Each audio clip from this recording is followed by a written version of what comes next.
Paul, Deluded, I'm back again. I was passing through the area, that's no longer mine. We're no longer based at Soho Square, but I thought I can't come past this area one more time or whatever and not make a vid, because when are we going to be here? Obviously I got the broskies, I don't know if you can see them, they're about, man. The pigeon gang's about. I don't like them, but they like to be about.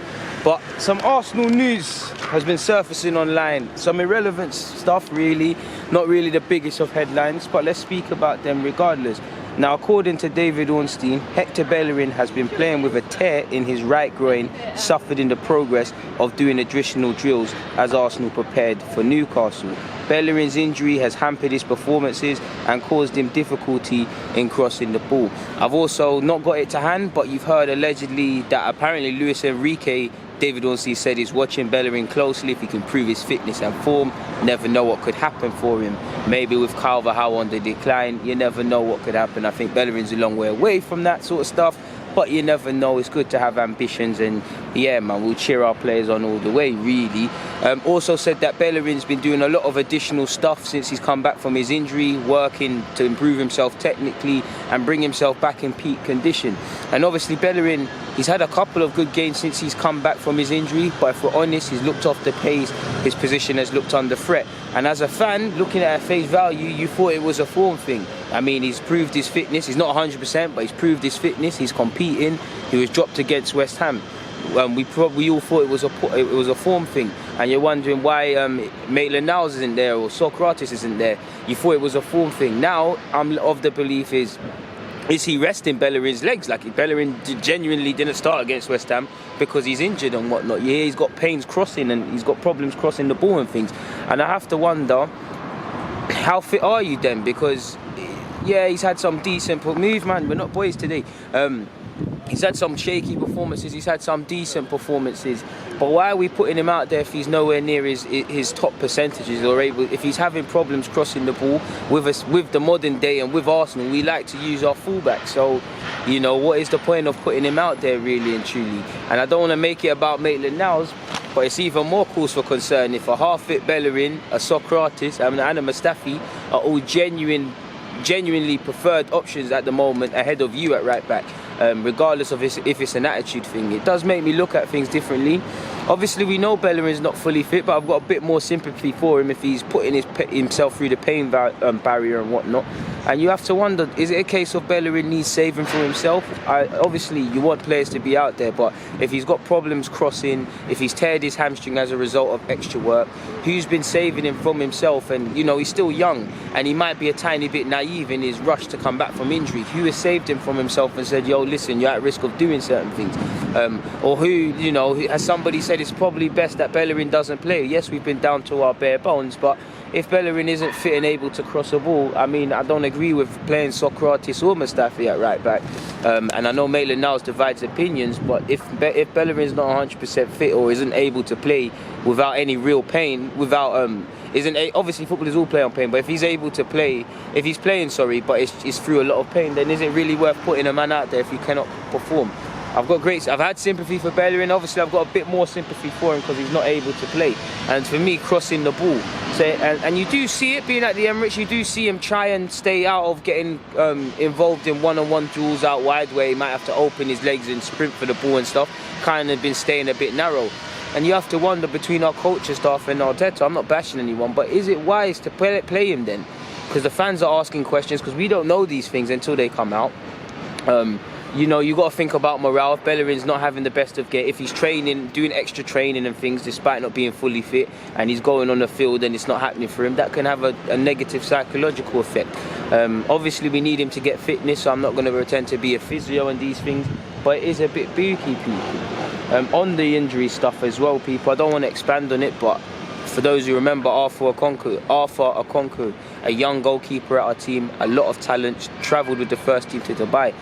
I don't want to really specify stuff, but let's just say, because it hasn't been public, but let's just say he's progressing very well, and football is very secondary. It's very secondary compared to a man's health, and he apparently, I hear he's back in training and things like that.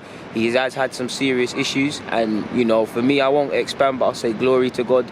Thank God he's still here and he's still healthy, and we wish him You know, I won't expand, but he's had an operation a few months ago, and he's been on the recovery ever since. So I'd like to hail him up, because a lot of people have been wondering where he is. So, you know, Arthur, keep your head up.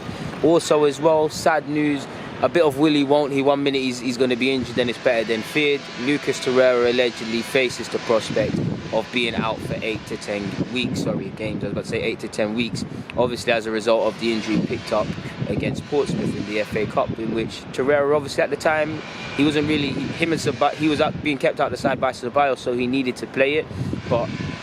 And form, you know, Arteta can do what he wants, but for me, I'd describe Torreira as a key player regardless of where we are in our season. We are light on midfield. We are light in terms of the sort of midfielder Torreira is. And you look at games against City, we haven't got that handbrake of Torreira. So it's a bit of blow, but we're going to have to pull together. Injuries are part and parcel of the game. But it's sad, people. He's still apparently going through continued assessments and stuff in relation to rehabilitation and what's the best direction to move. But 8 to 10 weeks, you know, it's more or less the season done for him. Better news, Kolasinac seems to allegedly be closer to returning. Apparently he's targeting full training by the end of March. Cedric Soares, signed from Southampton, who's a right back, and we've been speaking about that, is back in full training. Don't know when he'll be involved. Obviously we've got Kieran Tierney back as well. Man City, he probably won't. I don't know, but I don't think Tierney, if I was a better man, would start against City. You're probably looking at Brighton away, an opportunity to take maybe Saka out of the side, who looks a bit fatigued and whatnot, people.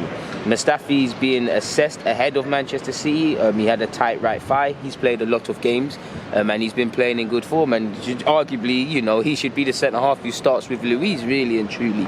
Difficult decision between keeping Luiz and Marie or bringing Mustafi back. I think this was by Lewis Akindele. I can't remember the Twitter handle, but I'll include it in the description. He did a good thread on Mike Dean. Obviously, when you look at Mike, we know when you hear the name Mike Dean, you know decisions are not going to go our way, and you know it's a bit of a dodgy one. And then looking at it, it did make me ponder. The only reason I put this is, does Mike Dean legitimately have an agenda against Arsenal, or is it pure coincidence? Again, a lot of it's subjective, but you look at, obviously, against West Brom in 2017, we never got that penalty. You remember 2 points cost and a Wenger fine. We obviously failed to get a penalty, which was a penalty at the Emirates against Sheffield United. Socrates failed to get a penalty as well. Obviously, he gave away the late penalty for which was a clean tackle by Clichy many years ago against Birmingham to make it 2-2. Statistically, he awards fewer penalties to Arsenal than any other top 6 side. He was obviously in charge of Eduardo's leg break, Wilshere's ankle injury, Diaby's second ankle injury, and obviously Torreira's leg break. Now, for what it's worth, I feel Torreira's one was a fair challenge. So I'm not saying Mike Dean wants any players, you know, anything malicious to happen to Arsenal players. I'm not saying he's encouraging these things. I'm just looking at a guy who tweeted this stuff, and it really makes a lot of sense and gives you a lot to ponder. The Torreira run, I think it was a fair challenge. The other ones, if we go back in time, I'm sure you know my opinion. A lot of them he simply got wrong. But it does lead you to believe, because I mean, referees do get scrutinised, and obviously, by fans and whatnot and players, and they get bashed. I don't think they get highlighted when they get things right, but I don't think they're held to the high standards that fans are. If a fan does something, they're held accountable. If a player does something, a manager. I think referees are allowed way too many margins for error.